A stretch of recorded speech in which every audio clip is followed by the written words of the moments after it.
Welcome, Kevin, to the Evolve to Succeed podcast.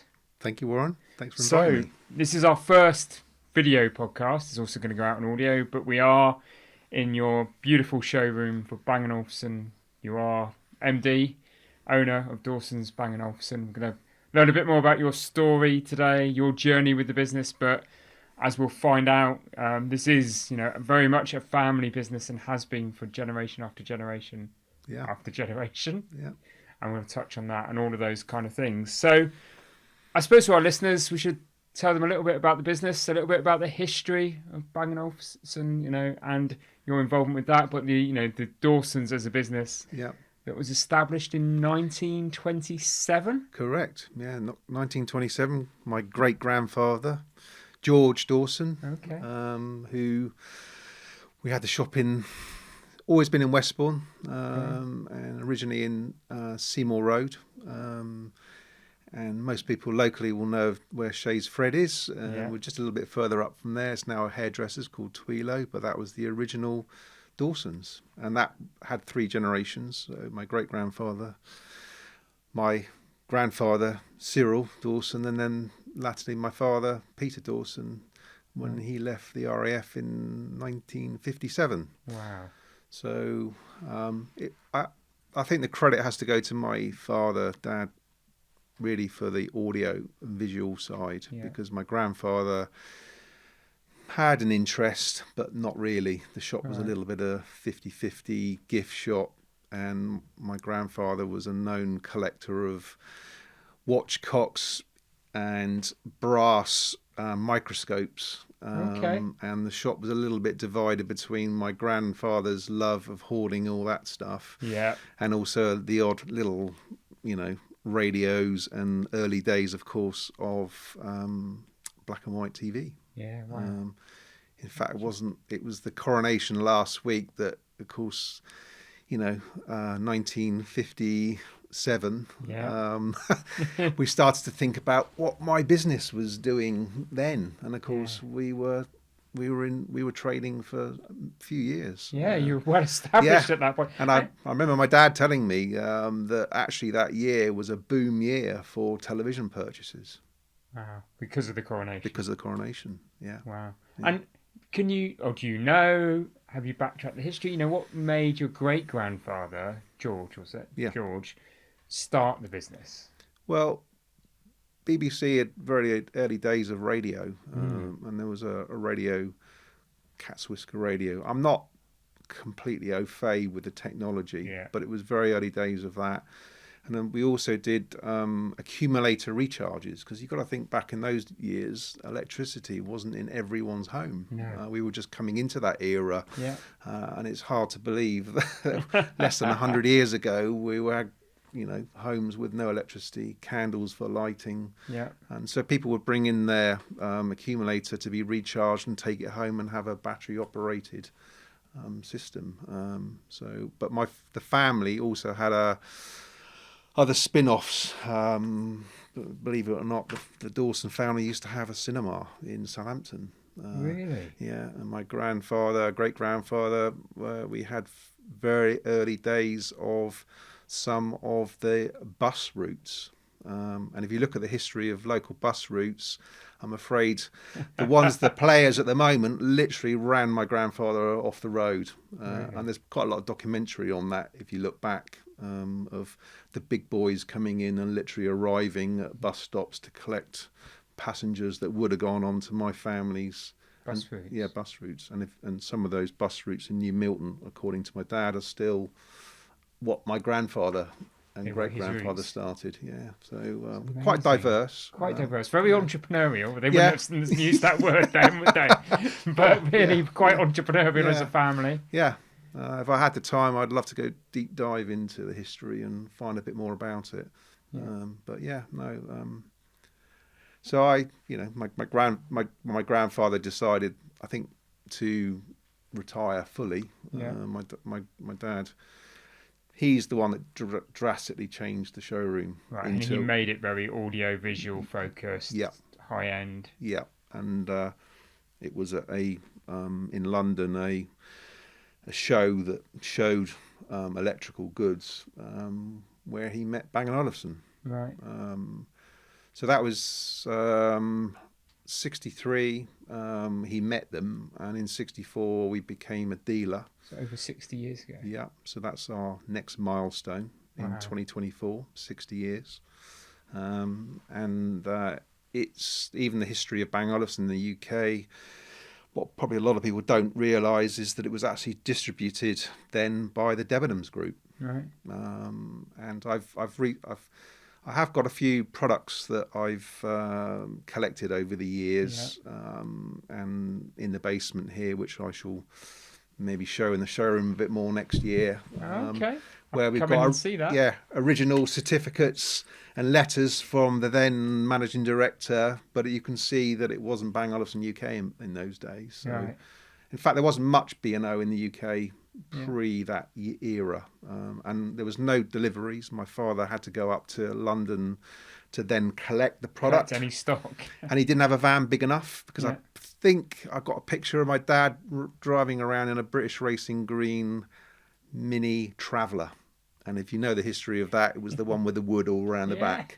But it did have a Cooper engine in it. So the petrol head thing, I know where I got it from. Yeah. And my dad used to compete in a little bit of driving competitions. Right. So That's what he would try and take up to collect the kit. But no, the car wasn't big enough, being a Mini Traveller. So he actually borrowed the van from the local florist in those days, called Alford's. Unfortunately, they're no longer in Westbourne, but Alford's. Anyone knows the history of Westbourne will remember them. And my dad borrowed their Comic Hob van and drove up to London to collect things like radiograms and radios and early days of black and white TV. It's incredible, isn't it? Yeah, it is. Yeah. And your journey with the business started in about 1980? I suppose it was probably as you were growing up as a kid, but you joined the business in 1980? Yeah, I mean, I've always grown up around Bang Olufsen. I mean, I was born in 63. Yeah. So I've never known any other brand in the family home. And my journey started in September 1980. Okay. All my father said to me with schooling is, you don't think you're going to come and start to work for me, to try and make me get my grades. Didn't really work, to be fair. I couldn't wait to leave school. And I couldn't wait to earn money. So I originally petrol court attendant back in the days when you drove up and you actually had served you. I did that, but I even remember excelling in that because I was behind the counter. And if anyone remembers BP garages in those days, they used to do Smurfs, and there was a collection, and I saw this cabinet that was all the Smurfs were all over the place, and I just neatly put everything in line. And the manager of the showroom, congratulated me for having a bit of initiative. Yeah. And then I did a bit of cellar boy, again at a pub that's no longer. But he said to me, I've never taught a guy of your age, I think I was 16 at the time, to clean the pipes. He said, normally I employ your age group and they're rubbish, but again, I was very careful the way I lined up all the bottles, so all the badges were at the front, and I think it goes back to presentation. Yeah. And my dad always instilled in me that if you've got 10 seconds for somebody to come into your showroom, it's your stage, and that's the thing that lives with you even today. Yeah, and I believe that's a massive part of success of any business is the presentation of their business. Yeah. How many people must have travelled miles and turned up from what looked today fancy website and been totally distraught and disappointed at what they turn up to. Yeah. So I think I live and breathe by those early days of success of just excelling and doing anything to do with sales. Yeah, and presentation, sales. And presentation. Yeah. So there was no real expectation from your father that you'd come into the business? No, not really. I mean, it was literally. I did work for another audio-visual company in Southbourne that again is no longer there, but I worked there for probably about 8 months, and then my father told me that there was an opportunity because one of the sales guys left. Yeah. But he says, you're not going to go to sales. He said, I want you to do installations. Okay. installations in those days compared to today, your TVs with 3 to 4 channels, all manual tuning. I could probably deliver and install 6 TVs in a day. Yeah. Now we're lucky if we do Compare one. it to now. So remember it's even before video, literally was televisions or music centres or, a stack system, if you remember Technics and all that sort of stuff. Yeah, that's what I did. Wow. But I do remember installing the first Bang Olufsen multi-room system. It was actually 1982, and the system was called NCL82. Yeah. And I remember crawling around a loft in Lower Parkstone, putting this cable in, and it was the first sort of multi-room system. The guy had a system in the living room, a speaker in the kitchen, and a speaker in the dining room. Wow, in 1982? 1982, yeah. You just think of that as something that's been around since sort of late 90s, early 2000s. But... No, we were I think Bang Olufsen was one of the first multi-room audio systems. Wow. Yeah. And, I think they've learned that they could have done a few more things and lost out to some of the ways things are done now. Hindsight's always a wonderful thing. Exactly. And I imagine for a technology business, it's even more so. Sort of, that hindsight only kind of kicks you in the teeth and shows you what you could have done and should have done. Yeah. But the brand is still here. And how have you developed? So when did you take the business on, I suppose? That's probably the next point in history, isn't it? At what point did you take the business on from your father? Was it kind of a overnight thing, or was it a period of time? Because anybody listening to this that is in a family business or is thinking of transitioning, that's the critical phase, isn't it? Yeah. So I don't actually have a date. My dad was into boating. Yeah. So I think as he saw that I was okay to do the sales, it was naturally ingrained in me. Yeah. I grew up around it, and my dad, I think, eventually felt more comfortable with leaving the business. So there was a sort of a semi-retirement with my dad, and he would generally disappear around the beginning of the boating season. So depending on the weather, this year it won't be till next month. But if that's right.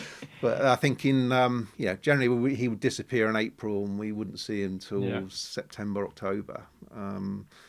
He always said to me he would never hand the business over to me, which I'm disappointed with when I look back now, having 2 sons of my own, and the way I would, if and ever they come into the business, I would have a completely different hang on it to my father. But he relied on somebody that was supposedly the manager and would look after everything. There's another story there. It didn't turn out too well, but it wasn't a case of me going to him and I told you so, but it was one of those points in the sand that we learnt a hell of a lot, and it put me in probably a good stead to maybe be a bit more attentive to certain areas that I'm not so good at, which is accountancy work. It bores me to tears. Sorry, Warren. But it's having those people around you that can look after that side of it, and why. But you do need those people around you that you can trust in those 100%, which is the person that my father trusted and ended up, stealing money, and that as a family business is something that I think I hear about a lot. And I think you put trust in somebody, and that person can be the person that is filtering it away. And I think if I go back to the years that happened, of course there weren't all the tick boxes that there are around nowadays. Manually writing things in. Stock control was again a manual control thing. Not even credit cards. We were talking about the early days where you used to swipe over with a credit card machine. So there's a lot of human error that could be part of when it came to the accountancy. But it was funny actually, because although I've never had a real understanding from that side of things, when it came to the end of year and the accountant coming in to talk about the profit we make, it was that time I said, this is not right. No, in my head. So the gut feeling, you knew Yeah. what the business was doing, you Yeah. knew the margins, you knew what it should be generating, Yeah. and in which case that was the point. We got a sort of I employed a sort of a forensic accountant to go through everything, and it took him 4 to 6 months to come up with there's something wrong here. Right. And then it was a call to pull CID, Yeah. and that's where I'll leave the story. Leave it But there, we shall we? Yeah. you know, it was I think a family business, and certainly with the father son, father daughter, Yeah. father uncle, whatever, Yeah. the relationships. You never sit down around a table and say, right, this is your defined role, Yeah. because you're expected to do something or not. And my dad was, all he was caring about was, where am I? What am I doing? Right. Was I on the telephone? Yeah. You know, More being the father than Yeah, the yeah. boss owner and yeah. transcending. Why are you looking at a new car? You Yeah. know, and all these sort of things. And I think that's a hard thing, particularly a small family Yeah. business. It is, isn't it? Because in most normal, I say normal, but this normal parent-child relationship, the child flies the nest, Yeah, seeks their independence, creates their own world. yeah. But in a family business, you've got that extra kind of dynamic where perhaps the father-child relationship doesn't necessarily ever drift away, does it? Because there's not a point of independence No, definitely not. naturally created, actually. I never thought of that. We had quite a lot of rows. Yeah. I can't remember how many times I actually had to walk around the block just to let off steam. But then he reminds me of his dad as well, and his, my grandfather having rows because my father said, this is not an audio and visual shop. It's what you like to do, your hobby. Yeah. And you got a few televisions and radios, and I don't want that. So I think, thank God my dad was into boating, and thank God it took him out of the business for 6 months, a year. And that gave you the ability, I assume, to prove what you could do with it and take responsibility. And certainly when we started to put in more computer, I think we were one of the very early adopters of having a database. And of course he would come back after we'd installed it, or a new telephone system, have not a clue on how everything works. His frustration grew and grew and grew. And with technology advancing faster and faster, of course, he come in as a bit of like a new boy, and he felt like maybe it's time I back off completely. But he retired. Yeah, and there was no, I'm retired. Here we are. Yeah. It was my grandmother. His mum unfortunately passed away. There were shares involved. Okay. So that was the time probably that there was a point in time where. Here's shifts some ownership now. It's that transition. But there was no happened. keys. There was no plan. No plan, no nothing. It's typical. I think I speak to a lot of various ownerships with families involved, and it's all variations on the same thing. Yeah, there's not usually a proper plan Nope. of succession. And no, there isn't. There's usually a bit of resistance at the beginning to be coming in from one party or the other. Yeah. And then it naturally happens and it starts to succeed. And then the only thing I can now say to my dad, who's still with us, 86, is that because he often used to say to me, "Oh, at your age, I would never have been doing this sort of thing." And of course now I can say, well, here I am at 60 and I'm still working 5 days a week, whereas he was sort of probably 8 years into being semi-retired, retired. Yeah. So yeah. Wow. And what have you done with the business? I mean, how have you changed the dynamic of the business since you've sort of had full day-to-day control? Home cinema back as we sit in this lovely we demo are room now. Yeah, we're in a JBL synthesis certified cinema. We're one of few. Well, there's 9 dealers in the UK that has that certification. I think already everyone is involved in this, they can hear the sound is really good because it's all acoustically damped. But yeah, cinema was our apart from Bang Olufsen, cinema's been our sort of thing that we do well, and having the people in the business at the time that had a vested interest in film, cinema and sound. So I think you could literally count on one hand how many dealers in the UK that were doing projector based cinema. So at the moment we've got a sort of tiny little laser Sony projector. If I showed you a picture of the sort of early days of Sony and Celico, which had 3 guns, tube, and a massive heat noise that produced a picture which is, nowadays you'd laugh at. And we just progressed with having a separate room in our shop in Seymour Road, dedicated for that, and it just grew. And we had people coming from far and wide. There was often Saturdays, particularly when I moved around to this location in 74 Poole Road, people would be coming down from the Midlands to buy packages of cinema and projectors, and it showed that we were on the map. We advertised, in those days, no internet hardly, and it was all done by, putting into a magazine.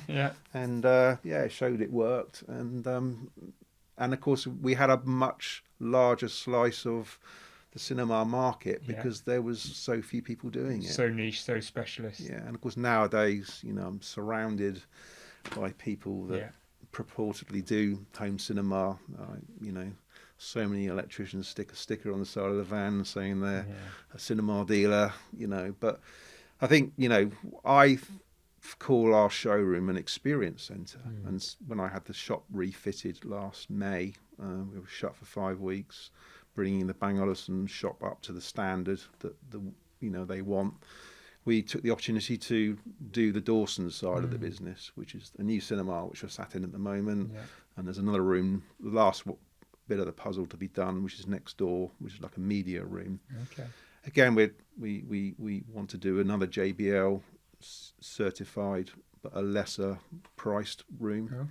And I think then we'll be the only showroom in Europe to have 2 certified JBL synthesis. So again, just trying to keep ahead of the curve. And I suppose that's one of the things I wanted to discuss with you on this podcast, Kevin, was the fact that, retail, they say retail is dead. The high street is dying. I mean, how would you respond to that as a comment? It's absolutely not. Right. I think I read all the time about how some retail businesses haven't moved forward. And as I said, as I've already explained, an experience centre. You can't... When people come in here, I love showing people, if they've got the time, about what can be achieved, and whether that be a £169 Bluetooth speaker or a £169,000 cinema room. It's when you sit people in here. I use the phrase, "Have you got 10 minutes?" Because sit them in here. Currently, we're using the Top Gun Maverick clip on a 4K Blu-ray disc, and people are just blown away.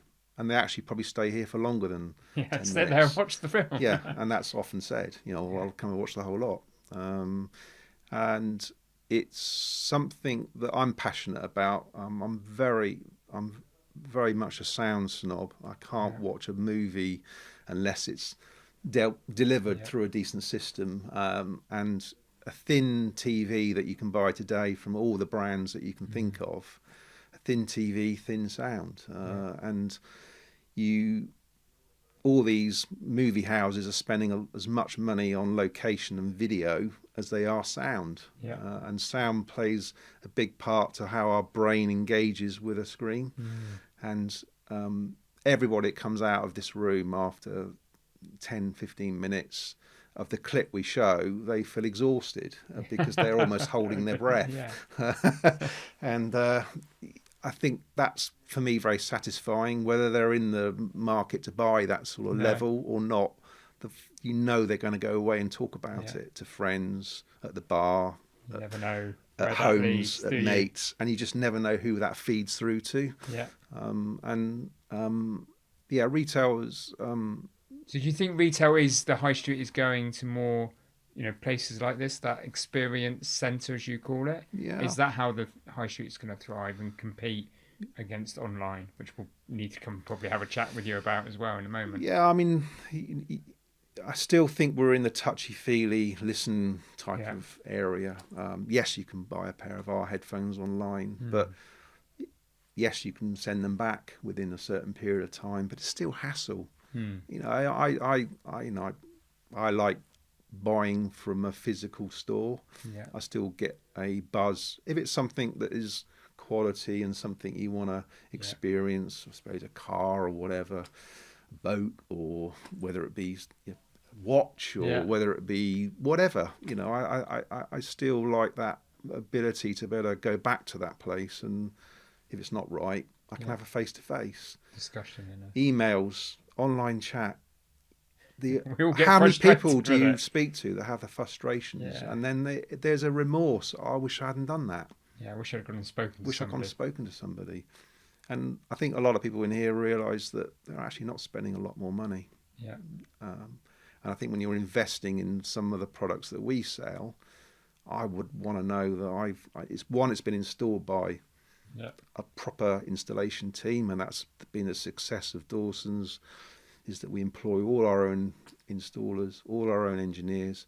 It's my own vans, my own tools, my own diary, and people love that. And the amount of emails I get, or phone calls, or face-to-face of, wow, those guys are really good. I loved the experience. And it is an experience, because no matter how good I am, or any member of my team and the sales are, if it's poorly installed, then that's the memory they'll talk about. Yeah, no, definitely. And it's kind of, again, don't take this the wrong way, it's kind of that old-fashioned approach, isn't it? It's that traditional approach. Yeah.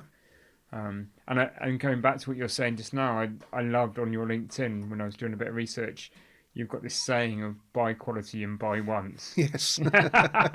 Which kind of, I was going to ask you about that, but I think you've just explained that and what it means to you.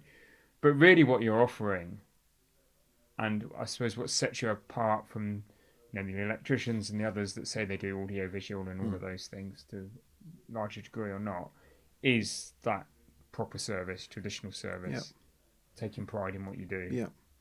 Yeah, I mean, give you an example. Literally this morning, a couple bought a television off me, Bang Olufsen TV, a year ago, and they are notoriously difficult to change the batteries on the very slender, beautiful-looking remote. And he said, I don't want to mess around with it. Would you mind doing it? And I did. And he said, how much for that? I said, nothing. Just put a new set of Duracells in, and they're gobsmacked by that approach, And it's, for me, it's nothing, but it's just that added bit of service. That little bit of care. And I think that's what a quality product retailer should be all about. And I'm sure that extends to any other high-end brand. There's just going that extra mile. I remember going to a watch shop and said that something had broken, and I bought it 10 years ago, but they still had the decency to send me a nice little letter and a free of charge. And that memory goes a long way. And I'm afraid you don't get that online. No. Online experiences, gets dumped off at your front door. By, if you're lucky, it gets to your front door. Exactly. And then it ends. There starts the frustration. And then I don't know. I just don't think it. I think it works fine for food, wine. But I think even wine. I think there's nothing better than walking into a wine store and trying something before you buy. Yes, I can buy something from Laithwaites and I can send it back if I don't like it, but it's hassle. And if you're time poor, why would you want to go through that? And so, I think there's so many things I can point at with whatever it's retailing. I still think there's that element of the ability to talk to somebody face to face. It's this passion you've got for customer service and getting things right and the attention to detail is immense to hear. How do you keep that, passion? You're 42, 43 years into the business now.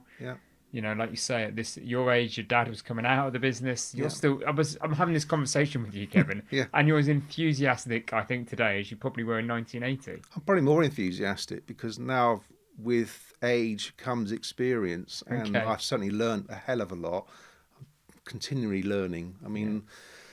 The Bang Olufsen sales course, I'm literally going through an interview process at the moment trying to find a salesperson. And I always say to them that it's not going to a sales course on the brand. It's just teaching you how to deal with people that want to buy a high quality product. And I think that goes a long way. I think the way a phone call is taken. I refuse to have an automated phone line. I'd rather it go to an answer phone and say, we'll ring you back. Yeah. But nowadays I can see who I've missed. I can ring them straight back. And I think people are actually gobsmacked that I've phoned them back, you know, and they're saying, I was only asking about something, and it's nothing related to me selling something. But I think the service just goes a long, long way, and I can't help it. I've just grown up in that era.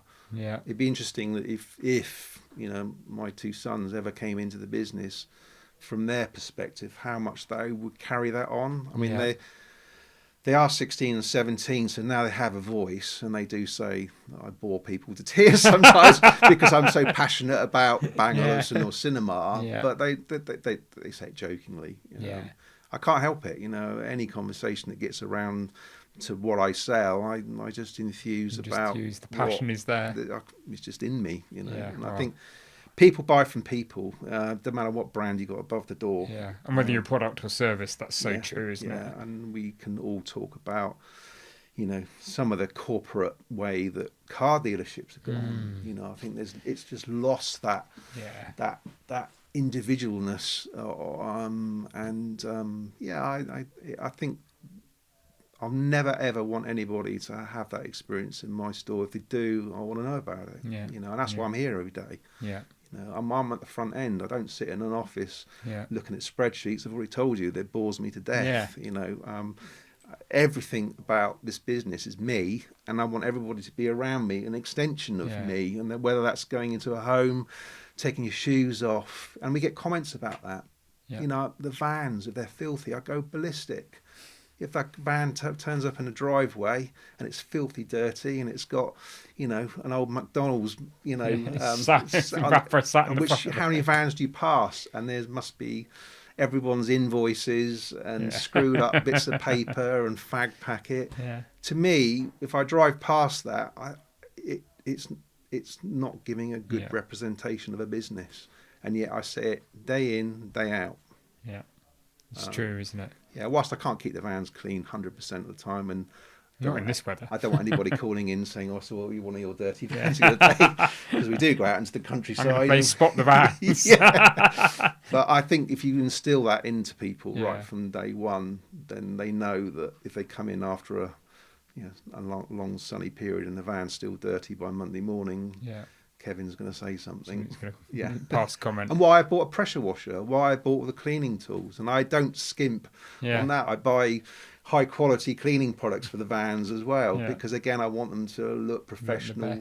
And if you spend some money and you're shown to be using good quality, then people know that I'm not messing around. You know, I don't want a bucket and a sponge and fairy liquid, which I know ruins paint. And talking about the customers, do you think customers' expectations have changed? You know, when they walk through, are they? I think we're going a bit of a full circular, because I think we've had online for a while now, and the amount of people I've spoken to that have bought online and said they wouldn't do it again. Yeah. Particularly in our stuff, you know, a large television. Yeah. You know, they think it's easy to fit on the wall. Yeah. Yes, it is to put 4 screws in the wall. But I tried that and it sort of hung a little bit kind of off centre. So, you know, again, my eye for detail when I walk into someone's home, and I walk into lots of people's homes and I see that try to disguise in the HDMI cable and mains and aerial cable. No, you know, no matter what brand of television is, Samsung, LG, Philips, Sony, they're all thin and they're all relatively good-looking TVs nowadays. Yeah. It's what's connected to it and the way that all the cables are managed lets it all down. Yeah. And yet, you know, I do look around in estate agents' windows sometimes, and I always look at what televisions are in there, and I see cables tucked behind mantelpieces, or you know, bits of, you know, it's just. And does all of this mean you're the worst person ever to sell to? Yeah, I'm terrible if I get the wrong. I mean, my wife cringes sometimes, but I'm probably the easiest person to sell to. If somebody's get it right. Yeah. If I go somewhere, I'm disappointed if I go somewhere and it's not what I thought it would be. And the likelihood is I won't buy.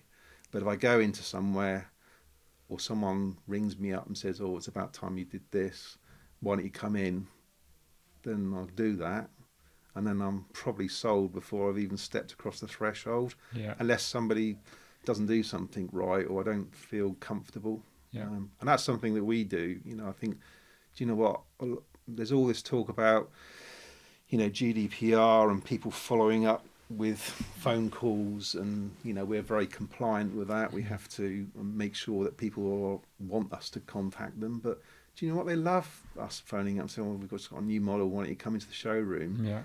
And why we don't just have a kettle and a granule coffee. We've invested in a nice coffee machine which gives you, if you want a latte or flat white or cappuccino, they get a proper coffee in a nice mug or cup. It's all about back down to that experience. It is, because it's, again, little details that people pick up on. And I just strive to give people the best experience from phone call to hopefully coming in or us going around to their home. Wow, brilliant. And I suppose you're well into the journey now, the business being in your hands. But does it ever feel a burden that, that you are the fourth generation? And we've talked about maybe your son's taking it on or not. Do you lie awake worrying about where the business goes next? Honestly, no. Okay. No, I shall carry on. Whilst I've still got the energy and the passion, I will carry on. I think there will be a point in time where I had planned that when I clicked 60 in March that I might go down to a 4-day week, but trying to find somebody to replace somebody that left in January is proving to be difficult, because, again, no surprises, my standards are that it has to be, and Bang Olufsen's are as well. I mean, I get them very much involved with it as well, so it's always nice to have another person give that. But I mean, down to a 4-day week might be quite nice, but again, no real plans at the moment. I just will carry on until the time says to me no. Or someone picks up the phone and says, "I want to buy you out," and it's a decent amount of money, and then I'll be ringing Warren to saying, "Is this always a good those deal?" moments. I talked about optimising. And I think you might have talked about it when you talked about the fraud that took place. But what's been your toughest moment in business, do you think? I think I've had times where when's the money coming in to pay the next wages.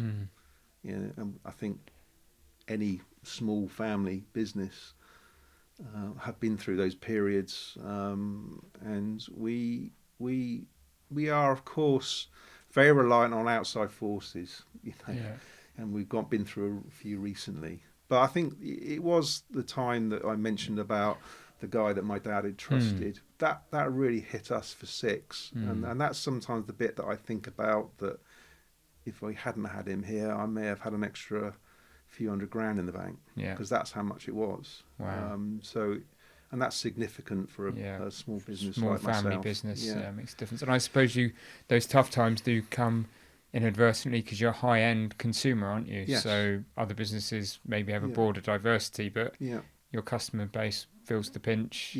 Stop spending.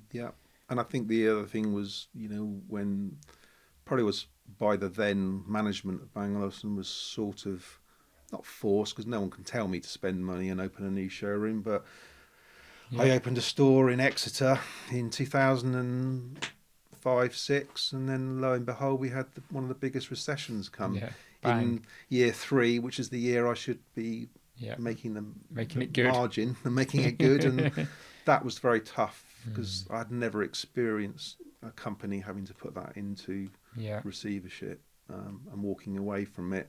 And now, as I go down holidaying in Devon quite a lot, passing that sign Exeter does still bring back that memory. It does bring that memory, and the store is successful now, and I always knew it would be.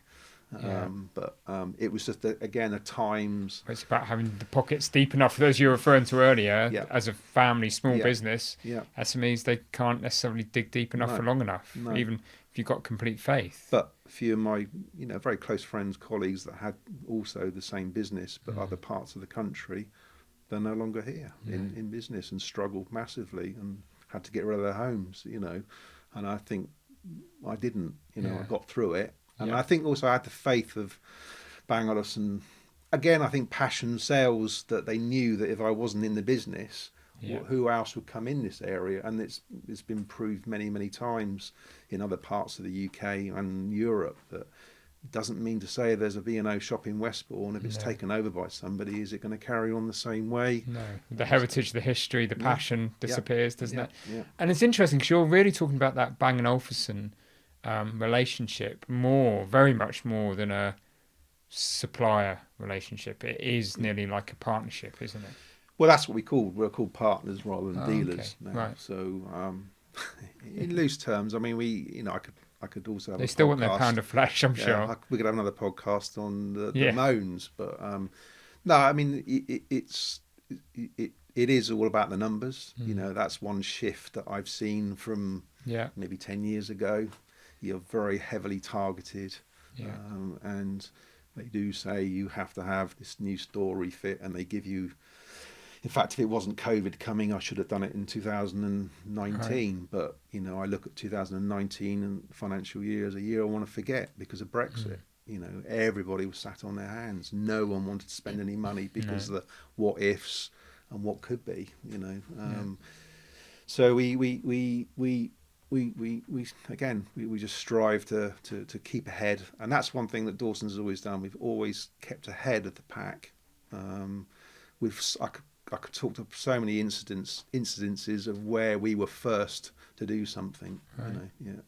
And I suppose being that first head of the pack leads on to a conversation, around technology as well. I mean, if you think about, even in the last 5 to 10 years, how technology has changed and perhaps how some of that technology has been commoditized. But I think we've discussed that. But technology is always changing, isn't it? And if you think about, since the 95 years of Dawson's, technology's just moved on and on and on. And how do you think the business, through all of those generations, and in particular in the last 5 to 10 years, you've been able to keep ahead of that curve? I mean, that technology for me has always been something that I, believe it or not, I'm not interested in. Okay.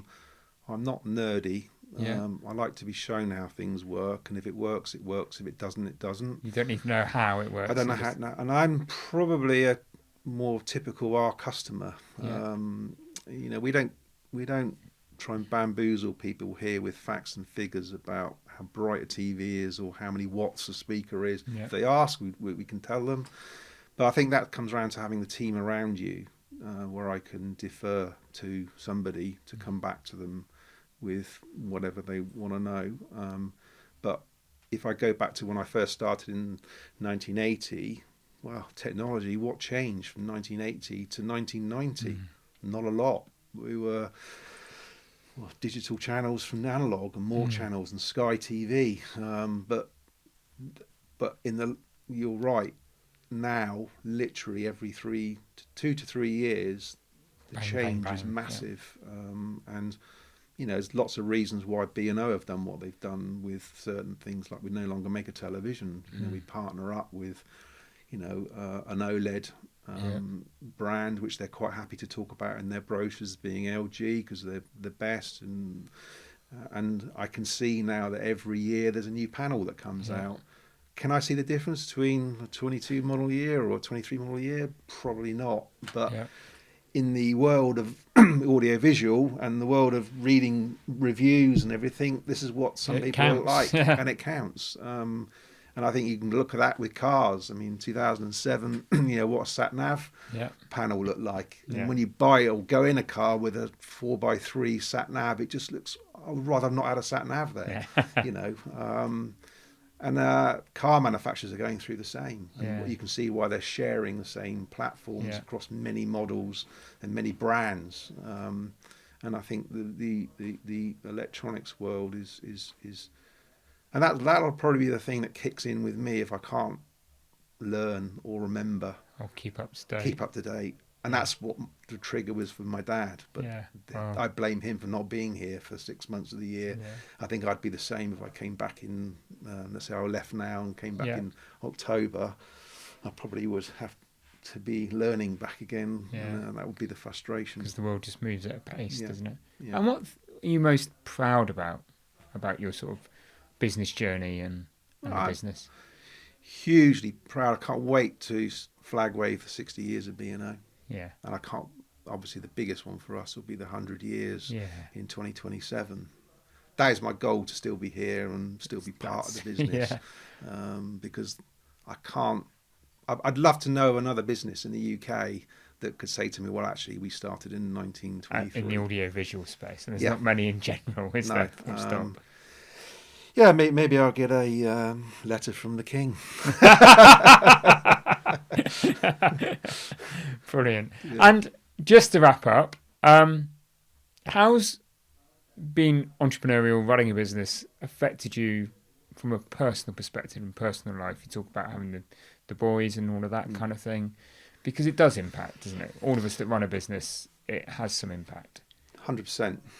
You know, it's often a conversation between my wife and I. Why are you taking that call now? Why are you doing those emails?